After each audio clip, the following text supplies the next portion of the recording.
Welcome to the Global CXO Career Accelerator podcast. This is a show where we help leaders like you who are ambitious, who want to get ahead, who want to move from the mid-career level to actually becoming senior leaders and becoming global CXOs. This is where we help you.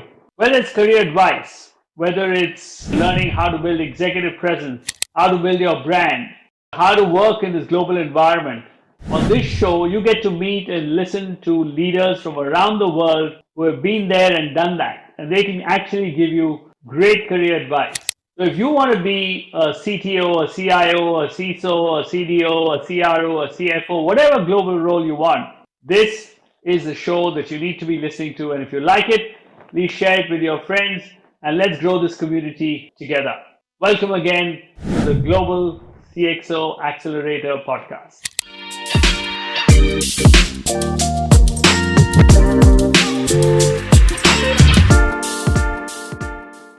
I think there are a few things that are very important to folks, at least in the culture of in the US, in the tech industry in particular, right? Number one is communication skills. You have to, you don't have to speak with an accent. You don't have to go to like some school to speak like a glib person. I would say learn how to be an effective communicator. Very important. Like even if you're very good, if you can't communicate, it just detracts from the impact you can have. Number two, be collaborative. This is where a bunch of challenges come in.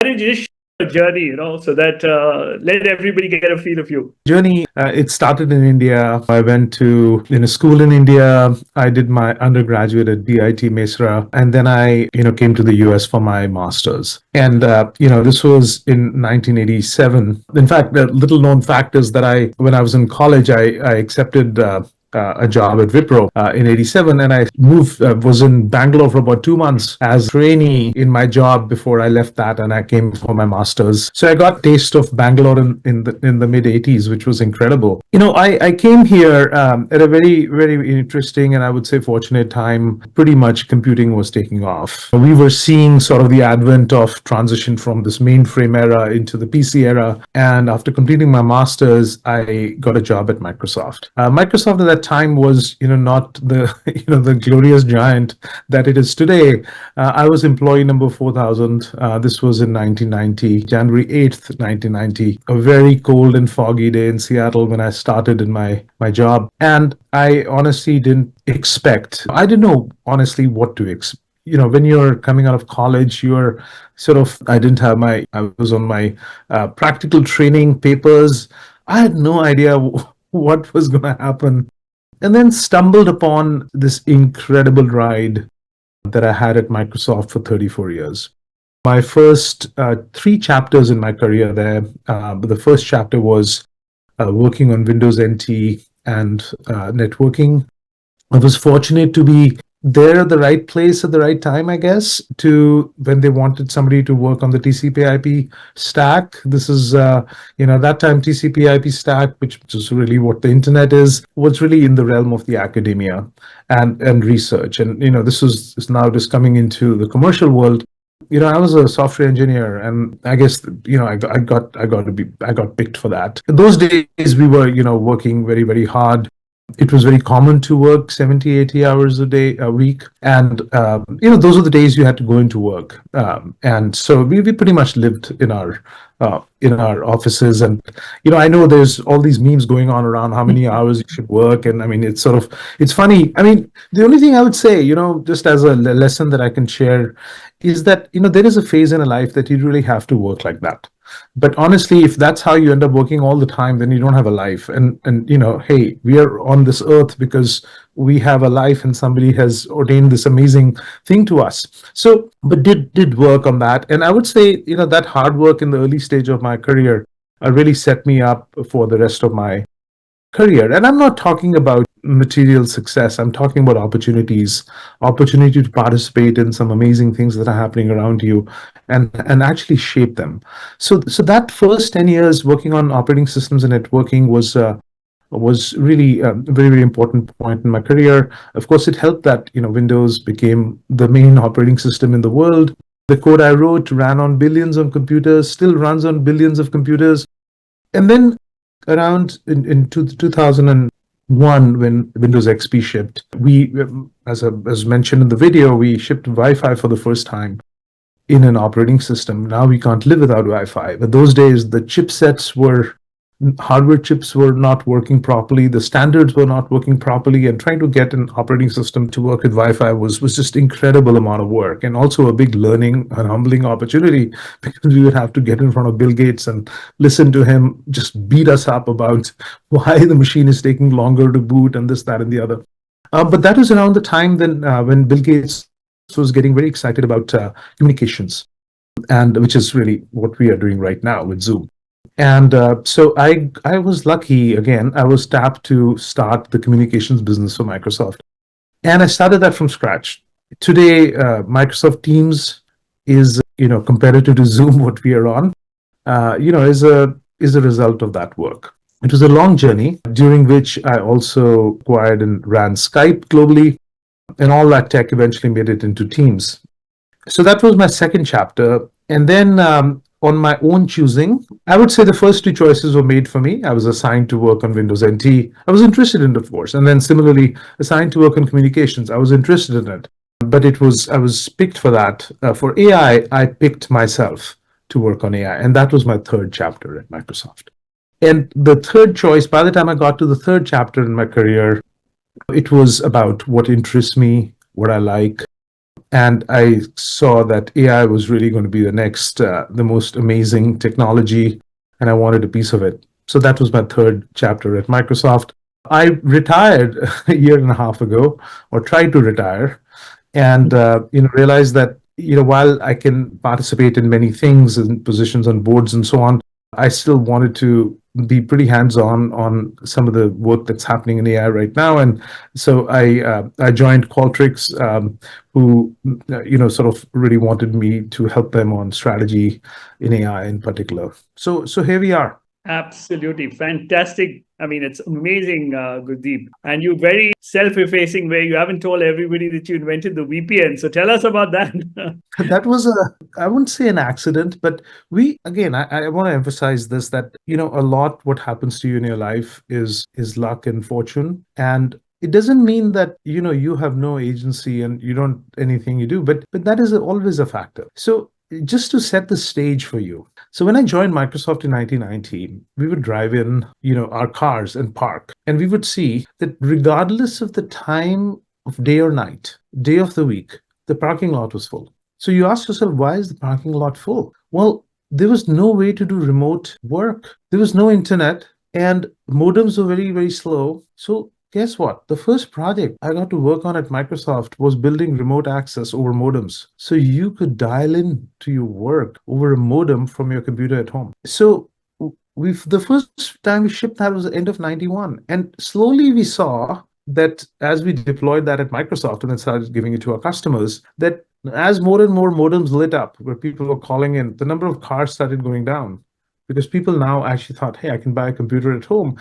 And yes, I still come in for most of the day, but when it's late at night and I've got a family, I can actually do 1 hour, 2 hours of work very slow, because those modems are like 56 kilobits per second and blah, blah, blah, blah, blah. So I was working on that tech, and then suddenly broadband came about. Now, broadband said you can get faster connectivity, 1.5 megabits per second, and it's always on. You don't have to listen to the squawking modems to connect and so on and so forth. So we started working on that, and we enabled broadband in Windows 95, and everything was great. It was while working on that we realized, hey, it's great to be connected to the internet with broadband, but actually what I want to connect to is my corporate network, because all my work happens there. That is how VPNs came about. I was 6 years out of college, and I authored the first paper on VPNs called PPTP. It literally shook the world. We've got the best innovation of the year award in tech, and we were just solving problems. We were kind of these technologists who were not very, I wouldn't say we were very sophisticated, in terms of understanding customer needs, etc. We were just excited about what technology can do in the moment, and be there for that, and not be held back. This will come up as a courage. There is a level of stupidity, ignorance, chutzpah, but courage, which is at least for me in my career has played a very big role. That old saying, right? Where angels fear to tread, fools step out. I guess I'm a lucky fool. Hi, I'm Dr. Mudit Saxena. I'm your Global CXO leadership coach. I help mid-career leaders like you build leadership skills so that you're able to get to very senior levels. And if you're interested in becoming a global CTO, a CIO, a CISO, a CDO, CFO, CMO, or any other C-suite role, then I'm the right person to work with. And there are links in the description below. Have a look, and I look forward to seeing you soon.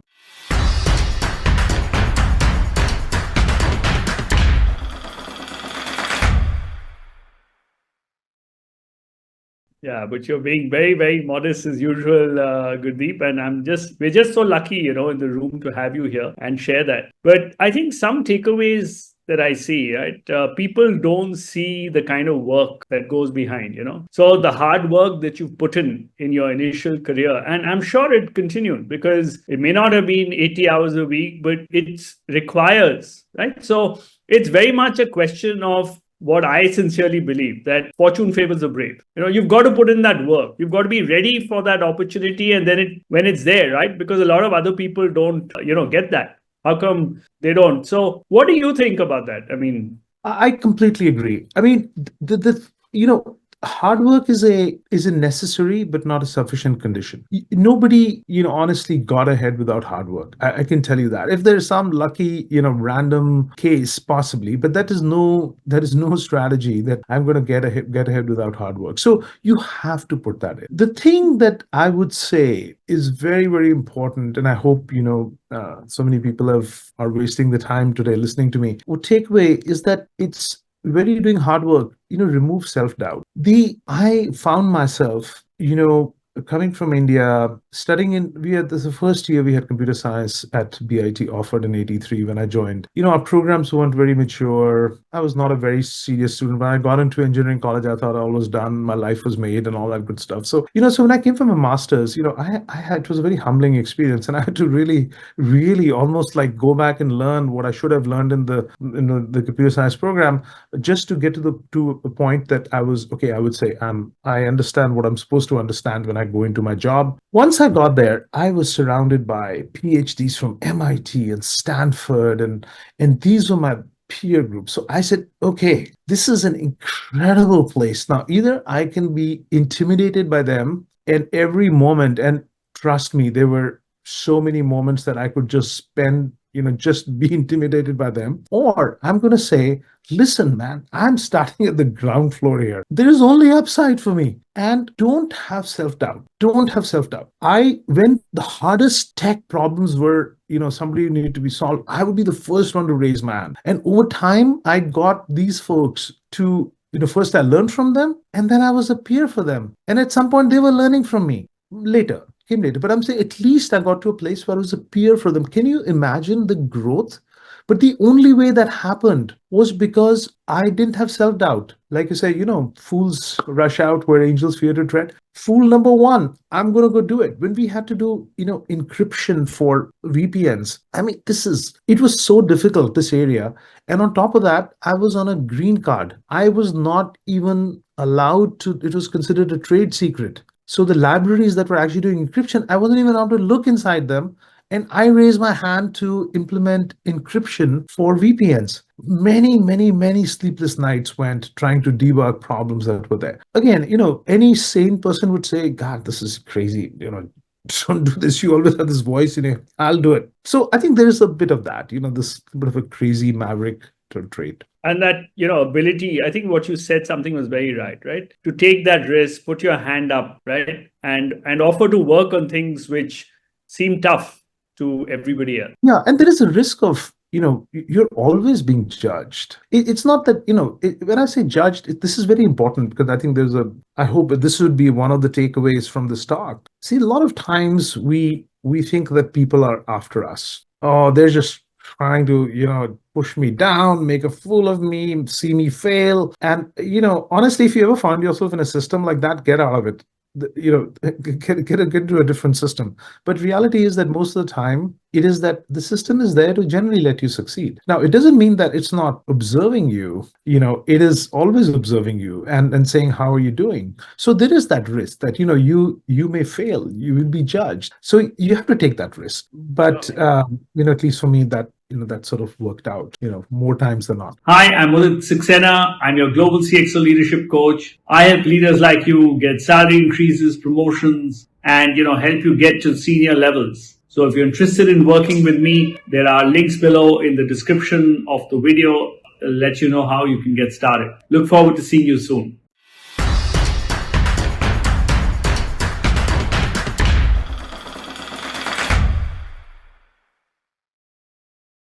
Super, super. So while you said there are really three paths to your career, right? A lot of the audience here are mid-career, let's just say mid-career in terms of whether they're in the tech role or they're in the not tech industry, right? How did you navigate those, let's say plus 10 to the next 20 years? How did what happened in your career, and what are some things that everybody can sort of learn from? Yeah, I'm going to be, thinking out loud because you're asking very incisive questions and not something that I've pondered on a lot. So one of the things which happened around 10 years into my career is that, Microsoft, like other companies, has, they have a ladder system and you get promoted through that.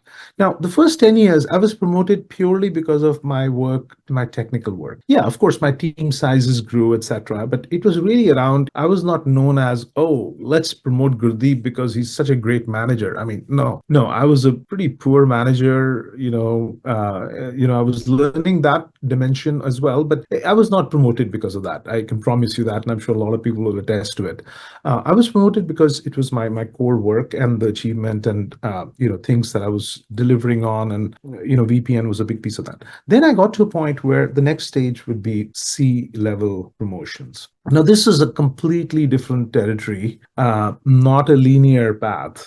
This was a different, inflection there. So I was fortunate that Microsoft had, leadership development programs. So I was flagged for that. And, they could tell this guy needs help, right? I mean, if he's any good, because after a while, if I'm going to stay on this path and I come to the end of that, which in our case was level 14 at the time, now it's level 70, either I'm going to, stay there, and how many years am I going to stay there, or I'm going to leave. So this is where, classic HR programs kick in. They do leadership development. In our case, it was Wharton driven programs. So I was put through all those leadership programs. And I will say that they were quite helpful to me. I was very cynical. When you're on the technology side of the world, you're always cynical about these programs. I was very cynical until, these programs started to shine a mirror to me. And I started realizing that, there's a whole lot of growth here that, I need to go through. It's not about whether I'm going to get to C-level or not, but it was a reflection on my abilities / actually more important, inabilities. And that was a very important phase in my life. I mean, it was over the next 5 years, I went through a bunch of these programs whenever I could, I was selected for them, went from them and, took the feedback, sometimes hard feedback. What you see in the mirror is something you don't like.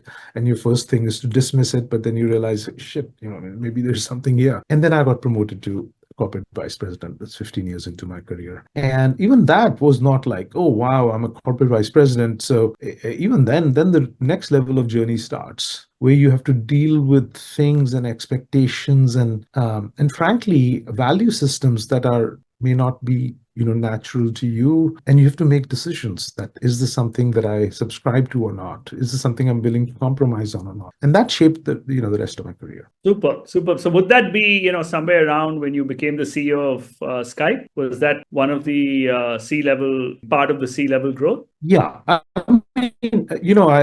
guess folks, if you look at the time, and I became a corporate vice president, which is C-level at Microsoft at 15 years, exactly on the day. In fact, it was January 8th, 2005. They promoted me to corporate vice president, and I spent 18 years as a corporate vice president and senior vice president. At some point they stopped using SVP, even though you were in the ladder wise, you were in the SVP level. So I spent 18 years as a corporate vice president of Microsoft. Maybe sort of a record. I mean, there may be some others as well, but and during that time, about 2013 is when I was selected to as the global head of Skype, in addition to building teams, which ended up becoming even a bigger story. Hi, I'm Dr. Mudit Saxena. I'm your Global CXO leadership coach. I help mid-career leaders like you build leadership skills so that you're able to get to very senior levels. And if you're interested in becoming a global CTO, a CIO, a CISO, a CDO, CFO, CMO, or any other C-suite role, then I'm the right person to work with.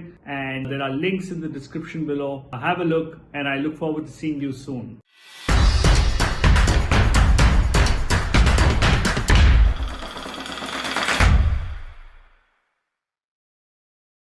Absolutely. So, again, right, completely new territory. Skype was new, and I guess COVID helped sort of propel all those technologies to the fore. But tell us about how it is to set up something completely new, right, that doesn't exist in the world. Yeah, absolutely. In some ways, Skype was different in the sense that it was already a pretty large. We made this acquisition for $8.5 billion.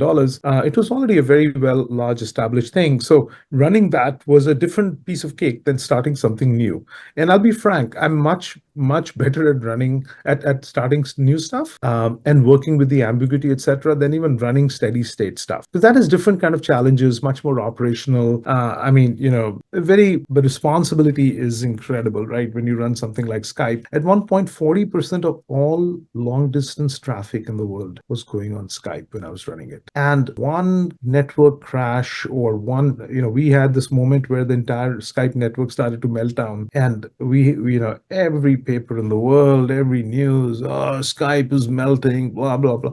And you have to be there for that with your teams and so on and so forth. There were a lot of legal, globally, these geopolitical issues that we had to deal with Skype. So it was a very amazing experience for me. My team was global, the product was global. It was in the consumer space. I'd spent a lot of my time in the core enterprise area. So, a huge area of growth, of humbling, etc. But it also was important because I realized, that's not where I have my most fun. It was probably the most glamorous job I had, but it was not I got less than 5% of my time for myself to focus on cool tech, which is what I really like doing. So that was a very important moment because now I'm getting to the point of where I'm making intentional choices versus taking the next big thing that is put in front of you. And so it was good. Yeah. Good experience just for that, if nothing else. Yes. So super. I can understand that. And you've really divided your career, right? Cool tech and then operational stuff, which did not allow you to do that. And then I guess you moved, back into whatever you probably like. Yeah. But would you think, just from a perspective of, let's say, now wear the hat of, when you look back on your career, because a lot of people here on this call come from a tech background. And in today's day and age, what do you think? Because, things are changing so fast, right? What do you think, how should people look at their careers and, how would it pan out now? Firstly, I would say everybody's different. I mean, I have, my colleagues at Microsoft who have spent many, many years with, some were very, very good at operational stuff, right? And guess what? They're in tech and they've had incredible careers. Some are EVPs, they were promoted to the next level because they were able to run these really large ships and they enjoyed doing that. Like, I couldn't sit in those meetings after a while, right? But they love doing that again and again. And so I think really depends on how you are and what makes you tick. So I think there is a path. In fact, I would say a very, very attractive big path in the operational side of tech. So I don't want to dissuade anybody away from that, but you have to look within yourself and say, what excites you? To me, if I see a road which is well paved, I go straight into the woods, which are not paved, because that is kind of how I am, right? So you have to, in the end, if you're going to have a long career, I realized this gets long and tiring and boring very quickly. So you better pick a path that is going to excite you in the moment and then day to day. So I think a lot comes down to that reflection. Unfortunately, which was true for me for a long time. You don't know what you are. Knowing yourself is such a big piece of all this. And it's only when I would say, it was the Skype role, which was the ultimate test of what am I? Is this really my destiny? Is it my future? Like I admire Satya, who's a good friend of mine. I admire him in the sense that he was able to do a lot of this interesting stuff in tech, but he realized that, listen, what he really wants to do is to run these complex things. And for that, he will have to spend a lot of time focusing on things that even he may not like. Either he developed interest for them, or he always had that innate interest, and he was able to do that. As an example, right? You can't run a company like Microsoft and say, well, I'm only interested in cool tech and I'll spend a little bit of time running the company. No, it's actually the other way around. So Hi, I'm Mudit Saxena. I'm your Global CXO leadership coach. I help leaders like you get salary increases, promotions, and help you get to senior levels. So if you're interested in working with me, there are links below in the description of the video. I'll let you know how you can get started. Look forward to seeing you soon.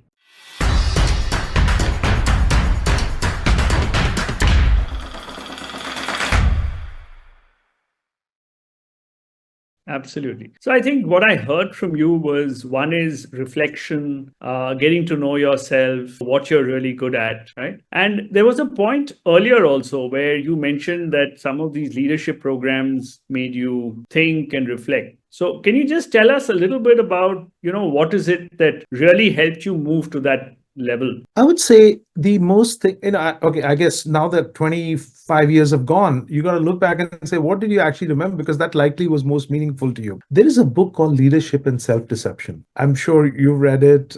I would encourage folks to read it, because that book, it is a lot about this developing this perspective that is an outside in perspective about yourself. It is very easy to look at everything that is happening around you as something that, is going to, hey, how they're not invested in my interest, or they're out here to screw me, or they're not promoting me for this reason, or so. That you can live in that world. And honestly, there are environments like that. Okay. But I would say, if you really find yourself in an environment, get out. But I can tell you 80-90% of the environments. I will caveat by saying, I've had my career here in the US, so it may not fully apply to what is going on in India. But I would posit that most of the time, it is actually not that they're out there to screw you and hold you back, and things like that. It is really, there are some things that you need to focus on yourself. And that mirror is, this book was, I would say, very helpful to me. Okay. And in that, I basically learned that, listen, there are areas that I need to grow in.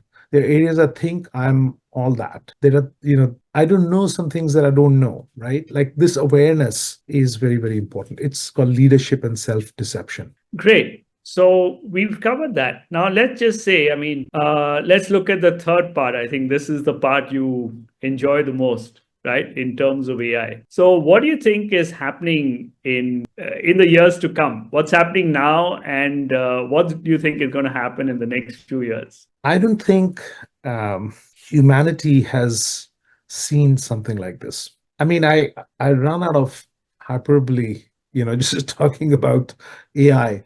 It's not only the end of software as you know it. I mean, this is almost every domain that you could imagine is going to be radically transformed, whether it is manufacturing, whether it is healthcare, whether it is education, whether it is finance, everything. And software itself, the tech industry itself is going through. This thing has started. And honestly, I don't want to be an alarmist, but this is going to have probably the most profound impact on people's lives and careers than anything that we've seen before. And that's just one dimension of it. I mean, there are many, many dimensions, and honestly, some of them are very concerning, right? AI is the kind of power that AI can wield is mind-boggling. Like, we talk about cybersecurity, we have no idea what is coming at us. We have no idea. I don't even know what to tell myself. I don't even want to tell my kids. How is it that you can sort of, deal with what is coming with us? It is that transformative. Okay. I guess the question of the hour, which almost everybody inevitably asks me, is, okay, what should I be doing right now, given all this is happening in AI? Well, the first thing I would say is, forget everything else you're doing. And I don't care what your role is, what industry you work in, start learning this thing. You don't have to go write models and do 1,000-dimensional matrix multiplications. You don't have to do that. That's what the core algorithms are basically doing. But I would say in whatever role you are, start learning about it because you don't want to be surprised by this thing. And I mean, if you get to an expert level, which is wonderful because, guess what? When the transformations happen and people are looking who are the people who actually know a lot about AI, you want to be there. You want to be in that group versus the group who is sort of holding back, and don't be afraid. Don't be afraid. You know what? Let me give you a cool trick. You all are familiar with ChatGPT, you're familiar with, Anthropic's Claude model or whatever model that you're using. Use it to teach you AI. I have gone in 2 hours from having ChatGPT explain its own algorithm to me to writing its own algorithm to me and then having it improve its own algorithm in 2 hours in working with ChatGPT. So now it will get into deep concepts, okay? But guess what? If you have all the time in the world, every time you come across a concept you don't understand, you ask it, what is it? Explain it to me. And you can say, explain it to me like a fifth grader. Explain it to me like a 10th grader. Okay, now you move on to the next thing, next thing, put it all together. So even learning AI, you can actually you can do with AI. But this is probably the most important thing you should be doing right now. Absolutely. Hi, I'm Dr. Mudit Saxena. I'm your Global CXO leadership coach. I help mid-career leaders like you build leadership skills so that you're able to get to very senior levels. And if you're interested in becoming a global CTO, a CIO, a CISO, a CDO, CFO, CMO, or any other C-suite role, then I'm the right person to work with. And there are links in the description below. Have a look, and I look forward to seeing you soon.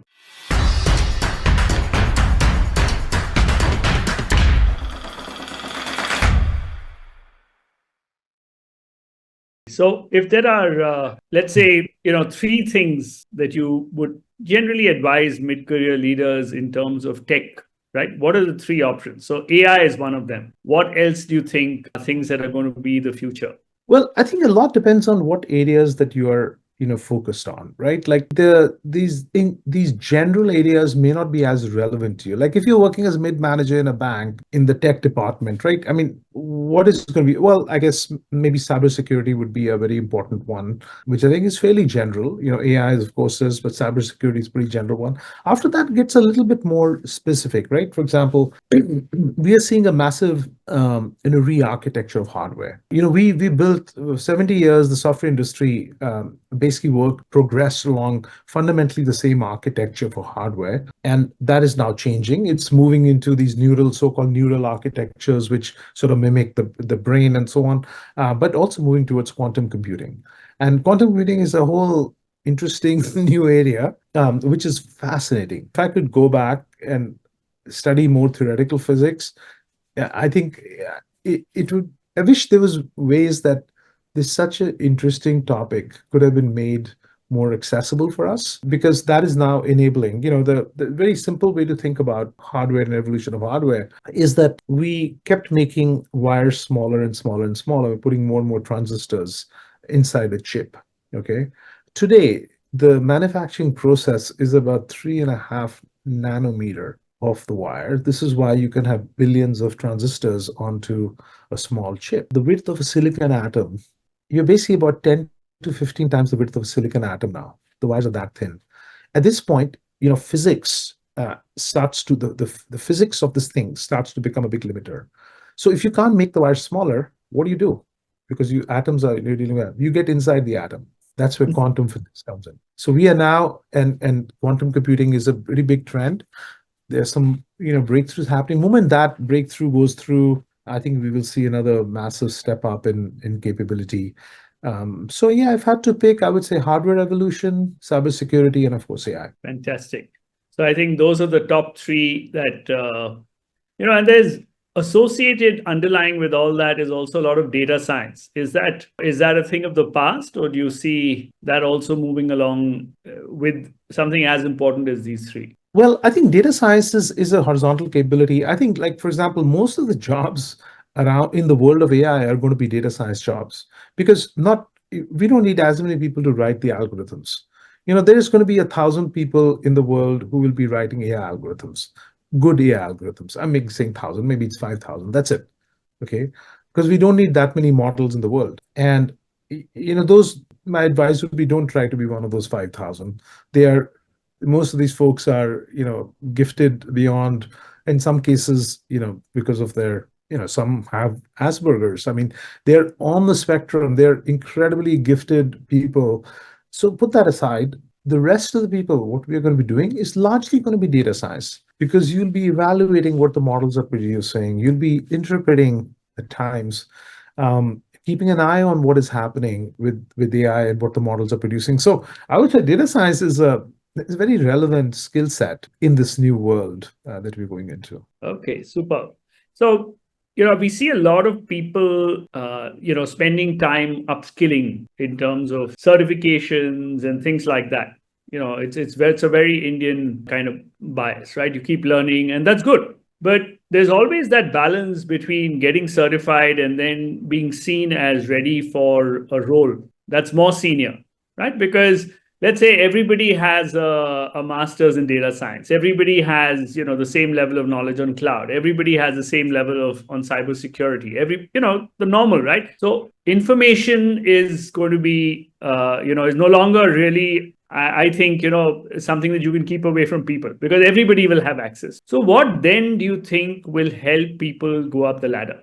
Again, a very good question. And I would say we have this in the US as well, maybe not to the same degree, but we have the same problem in the US. Here's the fundamental challenge is that, let's say that you're applying for a job. How do you communicate to people that you have the skills to be selected for the job? Right. And after that, of course, you have to perform. There is a way that, hey, I'm going to go get certified. And after that, I can show my resume that I've done this. And so how do you do that credibly, right? Like, after everyone is certified, how do you go through it? So I think this is sort of the big thing. I don't know if this is the right answer, but I would say if you can show that you have actually done something, that where you actually worked on something, or you worked on it on your own, and you can say, listen, this is what I built, or this is what I did. I think that goes farther than just showing the certification. Again, somehow using the algorithms that are used to filter resumes nowadays, you have to somehow make it through, because they might be looking for your certification. But I would say, maybe, okay, get the certification, but don't stop there. Do something with it. Show evidence that you actually have taken that and taken it somewhere. This goes back to the necessary but not sufficient part of it.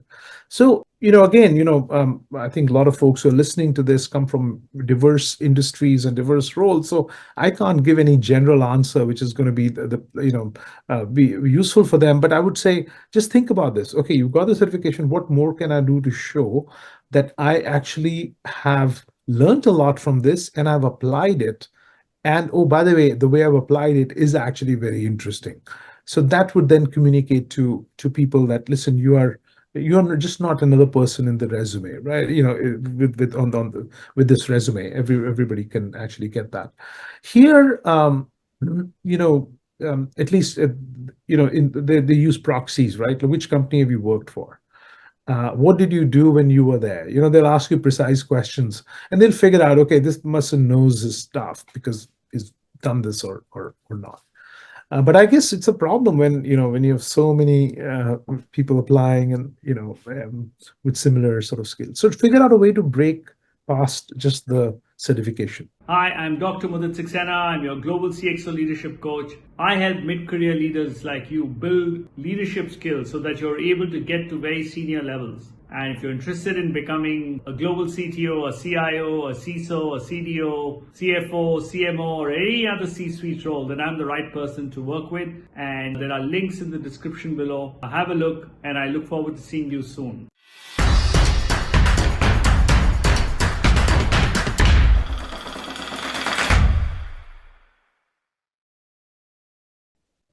Oh, great.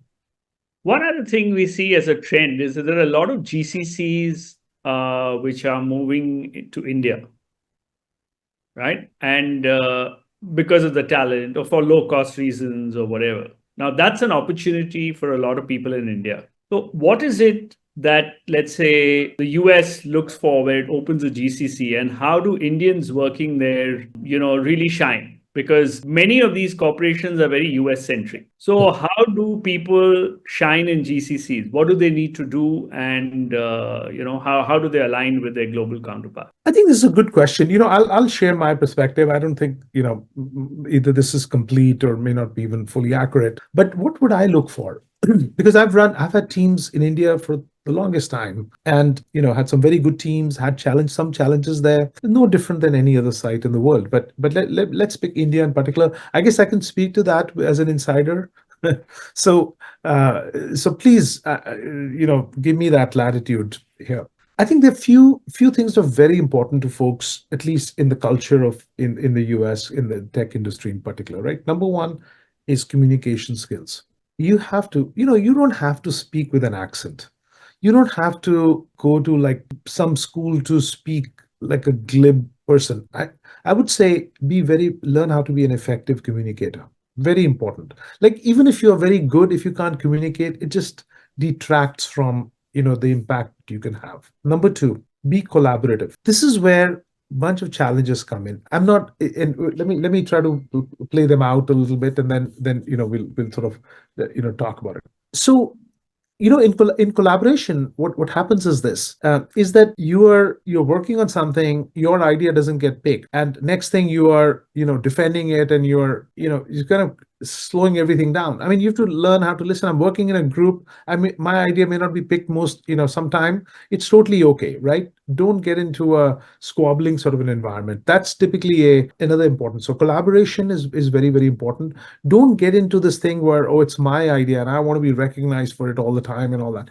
Well, in a collaborative environment, I mean, there is always push and pull and this kind of a thing happening. So learning how to do that effectively with some level of self-awareness, I think is very, very important. Another very important thing is, and this is I'm not saying this, a lot of people do it. Sometimes we get into the selling mode all the time. We're always, like somebody asks you for status or something, and you're trying to present only the best face of what is going on, because we think that is what is expected of us in that moment. Actually, a lot of the work culture here is to actually learn about the problems and ignore all the stuff that is going well. So this can often be a mismatch, and which is kind of an interesting learning for me as well. Like when they ask you how are things going, this is not the path to great success, because after 3 times of doing this, and in reality things are not going well, your credibility really goes down. So be transparent, be upfront about, hey, you sure talk about what's going okay, but then, by the way, here are the real challenges, and here's what we are struggling with, and here's what's not working well, and here's what we've been working on. We've still not been able to fix it. Be transparent, because that is a really, so I think those are few things I would say which are very important working in this sort of cross-cultural sort of an environment. Great. So I took away three things from there. One is learn to be a good communicator. Number two, be collaborative. And number three, share all the news. It's not just the good parts of it, right? Yeah. Because that's more realistic and everybody knows, right? And I think credibility is something that's becoming even more important because there are distances and things like that. So tell me, when it comes to a GCC, right, in India, just from your perspective of having worked with people here, let's say a GCC head position, what would, let's say, somebody in the US who's responsible for that GCC in India, what would he look for? I think there are certain set of skills which are no different than if they were hiring a leader in the US, right? Like, which is core leadership skills. What are we trying to accomplish at that particular site? What are the growth plans there? Has this person, done something similar, demonstrated, so proven, right? It's unlikely that you will get a, completely, much bigger job or a novel job than what your experience sort of states. So, looking at that is very, very, very important. Finding those core set of skills, regardless of where you are. Then on top of that, of course, they want to see you. Are you somebody who understands the Indian work culture? Are you somebody who is well connected in the Indian network of other GCCs? Because, Rolodexes are very important, whether it is, for business or whether it is for hiring people, whether it's for getting, working with the government. So they'll want to see how well you are connected there. And then I think they will also look for a big cultural fit that being a US company or whatever, can you work with this person? Can your teams work with this person? We've had, even at Microsoft India, when I was there, we had some really good leaders and we had some not great leaders, not because they weren't fantastic people in what they did. It was, they're working across culturally was a big, it was a challenge for them. So I think those are the things they would look for. And by the way, everything I talked about, collaborative, communicative, and not selling all the time, and those things absolutely apply. Hi, I'm Mudit Saxena. I'm your Global CXO leadership coach. I help leaders like you get salary increases, promotions, and help you get to senior levels. So if you're interested in working with me, there are links below in the description of the video. I'll let you know how you can get started. Look forward to seeing you soon.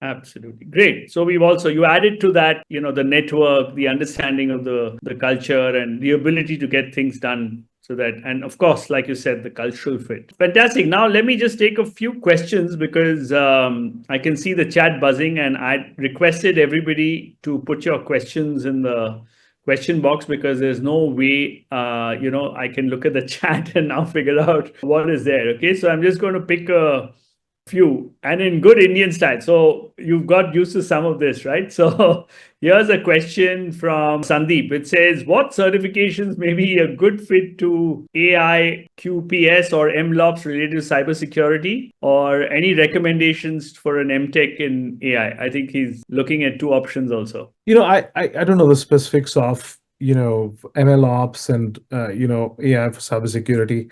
It's not something I spend a lot of time looking at on a daily basis. I would say if you are able to from an opportunity cost perspective, take time to get an MTech in AI. I mean, absolutely go do that. And which at some point is going to get challenging as well because there aren't that many MTech, AI colleges or good colleges or open positions that are there. If you don't do that, if you have an MTech in data science, it's a pretty close, emphasize on taking AI courses as part of your data science program as well. Yeah, I would really recommend that. We are going into a totally new world. So preparing for that is a good thing. Okay, great. Let me pick another one from here. Just in terms of trends, I see something here. I'm just going to take part of the question from Sachin here. And, there are many trends, right, that happen. So I'm sure the way I'm reading it is there was an internet wave, right? People who wrote that. Now we're getting into an AI wave also. What are the other trends that you see really taking off in the next few years? I think that we will finally see, this notion of augmented reality, XR, virtual reality. I think this will really, really take off because the miniaturization of tech and AI was really needed for this to be very successful. I'm so pleased to see some of the work that's happening at Meta and Apple right now with this. So I think we will see this actually change. So this will be the next device category after the phone is going to be what's going to happen in VR XR space. I see robotics finally becoming real, and that's really because of AI. The hardest problems in artificial intelligence pertain to what happens in the physical world. I mean, the humans are incredible machines. So, just trying to mimic that adequately. So I think robotics is a huge one. And then so many things fall into the bucket of AI, complete transformation of learning, complete transformation of health and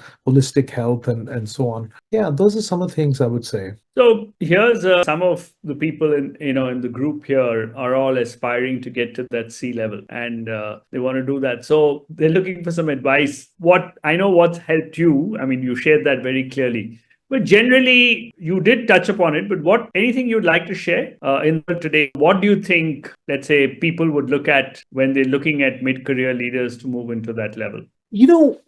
Again, I'm gonna think out loud here.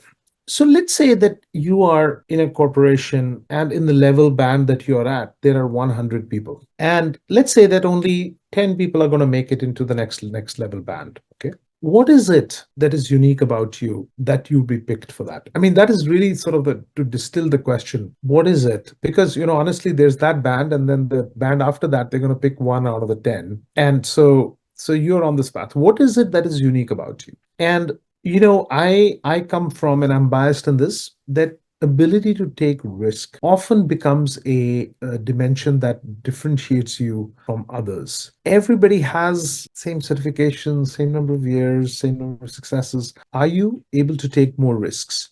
Because businesses today are transforming rapidly, and with AI it's going to take even more rapid. And if you're going to be digging your heels when you see this great unknown and so many problems and untested and blah blah blah, and if you're going to be digging your heels, you're not ready for that world. And the only factor that is your ability to take risk. Now, risk doesn't mean that, oh, I'm going to lean forward and fall on my face.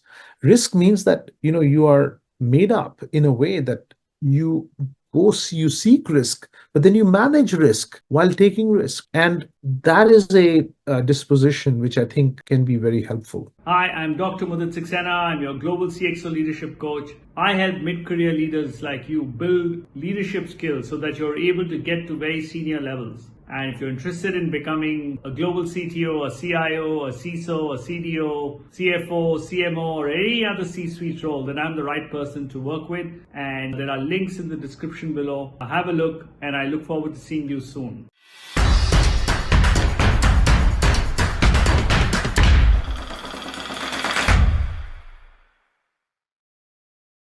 So the two things that I took away from this is what distinguishes you and your ability to take, let's say, manageable risks and manage it. One other thing that I'm looking at in the chat, just as a trend, is I know from a tech perspective, you know AI very well, right? But for non-tech people, people in finance, people in, maybe consulting, people could be in, how should they equip themselves to get onto this AI journey? Is it that they need to do certifications, or, they should be able to use and, let's say, become the best prompt writer for ChatGPT or whatever model they're using, right? What do you Yeah, think? well, I can tell you, I don't have any certification in AI. Okay, I did my master's. I did do AI, but this was rules-based AI 30 years ago, 30 plus years ago. It has completely changed. So I would say start using it extensively. Push the limits on it. So this is interesting, right? See, maybe there's a takeaway here for the folks. See, a lot of times we get trapped into this way of thinking that whatever I'm doing to show somebody that I have done this. Okay. And there's nothing wrong with it. It's very rational. If you flip the script and say, whatever I'm doing to grow myself and to learn myself. This is a very interesting place to be, because there is no end to what you grow and learn. I'm doing it for myself. And hopefully, it is something that is relevant and it is going to help me break out, whether it be my risk propensity changes because, hey, I can take this because I know how to manage this risk. I know a lot more about it versus I'm doing these, discrete courses or whatever to try to get there. So most of my learning of AI is I have not gone to any school in the last 35 years. It has come from reading. I read every day. I read AI papers every day. I just posted on LinkedIn the latest paper I read, which is a breakthrough in this thing. Okay, I built myself up there, and but that is interesting to me. It's not like there's no professor sitting there. I want to test you on this. Or no. Okay, this is really intriguing. Wow, they moved from Monte Carlo tree search to pure reinforcement learning with supervised fine tuning. Yeah, maybe it's all nonsense right now, these words, but if you build yourself up slowly, so keep learning, keep on that journey. I would encourage everybody, whether you're in finance, whether you're in education, whether you're in manufacturing, you start learning this yourself. You will be surprised. I think most of you will be intrigued. It'll light up a fire of curiosity that happened to you. That is the opportunity here. So get on this journey, get on this self-learning, Super. discovering with curiosity. Light up that spark that you had. One of the questions that's coming up here is, I've seen it in various strands, is that you're in an always on world, right? In this tech world today. And that vis-a-vis burning out or that vis-a-vis health, right?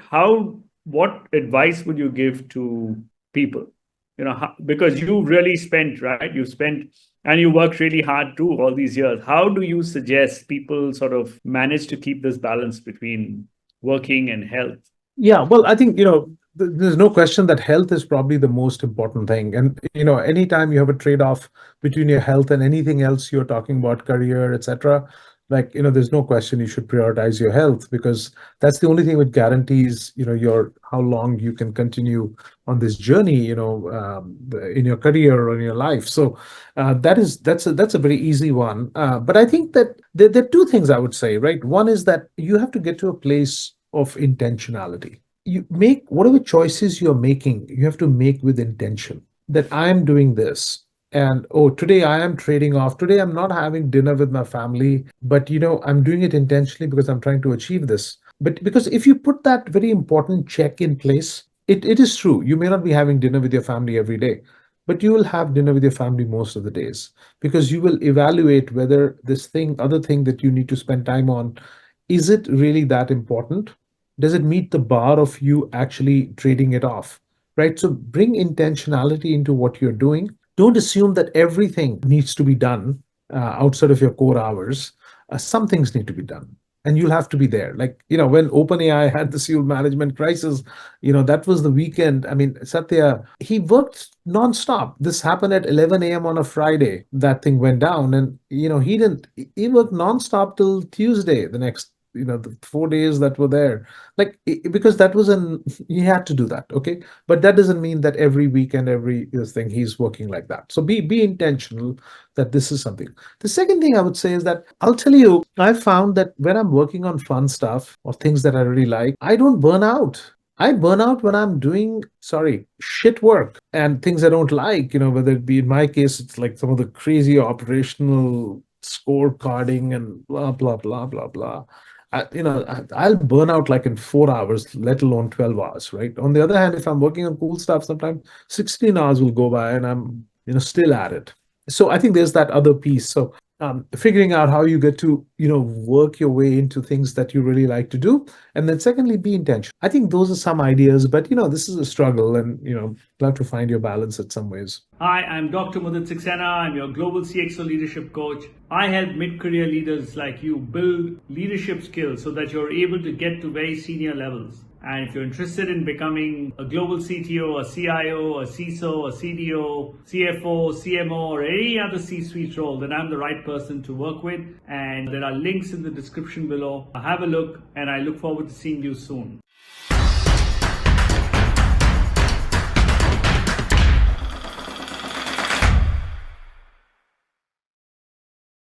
That's one of the things we try and do in our program, is to help find purpose. Now, I know these things don't happen, right? It never happened to you, it never happened to me when we were in that phase. It's you constantly keep evolving. But what I've heard from you is, that ability to look within and see what is resonating with you, and then try and do more of that, because you can't eliminate everything else. Would that be a summation of what your take on this is? I think so, because I also believe that all of us are here for a purpose. And sometimes we are not able to articulate that purpose.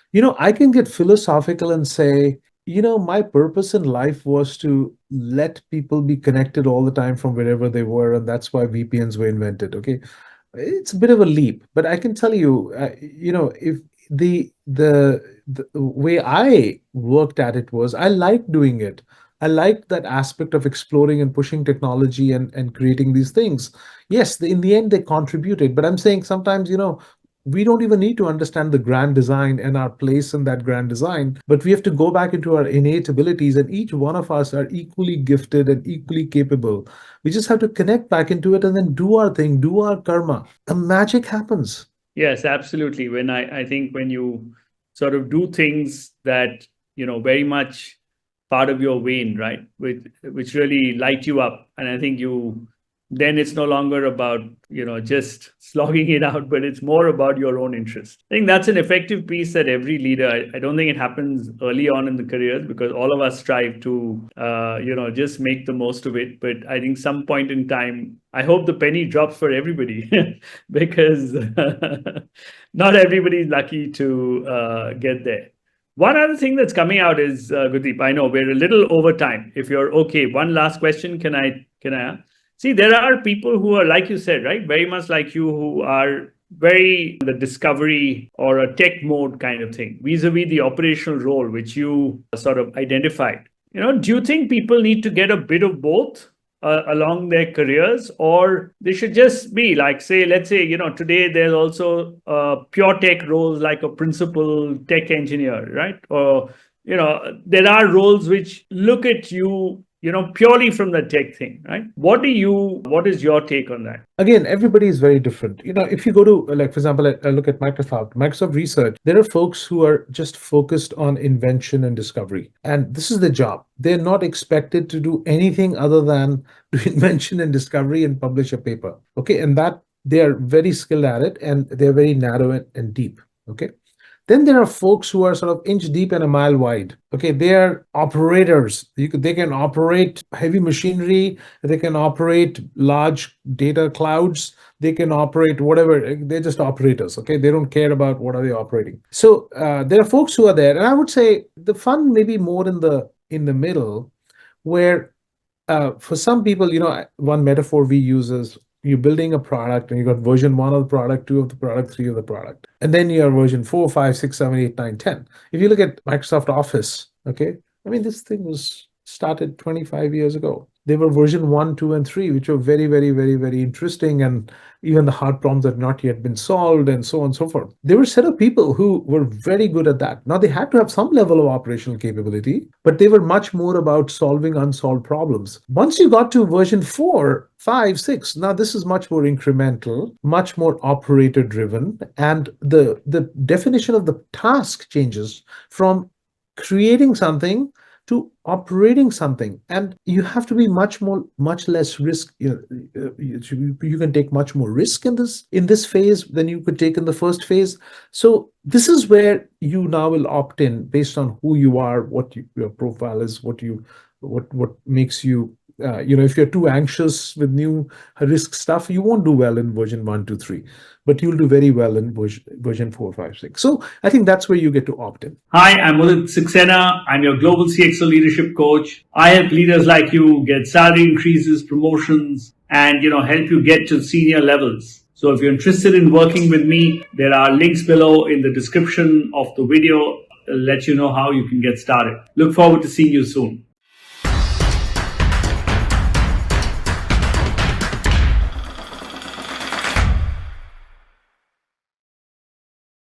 Okay, superb. And something that people have been asking is, what really separated Satya Nadella from, if you look at his career, and since you know him personally also, how do you think that he sort of reached where he did? I think the level of self-awareness he has is absolutely stunning. And his ability to regulate himself and his emotions, because they were things that we would confront, and I would just shake my head and like, no way. And he was cool as a cucumber, because he saw that as, hey, this is all drama. We have to deal with it. It's all part of the game. Where some of us were like, hey, that's just crap, man. I'm like, no way.